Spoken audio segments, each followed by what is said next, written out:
څلورم لامل راتلونکی وخت راتلو ته پرېږده. أتى أمر الله فلا تستعجلوه. د الله تعالی فیصله راغله، اوس د هغې لپاره تلوار مه کوئ. آیا ته غواړې چې له تیارې څخه مخکې خپل ټول سامان په شا کړې او له پخېدو مخکې میوه وشکوې؟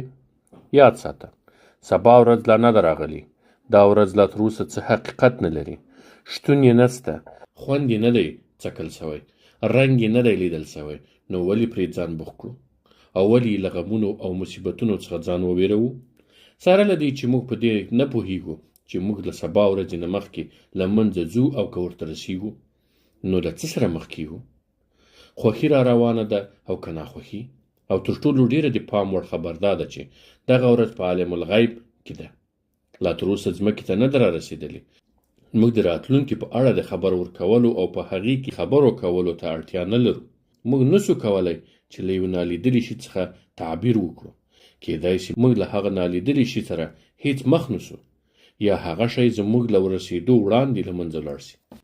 په راتلونکي وخت کې سوچونه کول، له غمونو یې ویرېدل او له موجوده ژوند نه پرې ځان بوختول په شریعت کې هم ناروا دی، ځکه دې ته په شرع کې طول العمل ویل شوی دی، او دا عقلا هم ناوړه کار دی، ځکه دا د پاتې لامل د سړي له پرمختګ څخه منع کوي.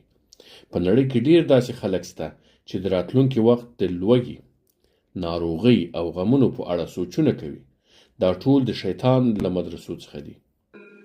الشيطان يعدكم الفقر ويأمركم بالفحشاء والله يعدكم مغفرة منه وفضلا.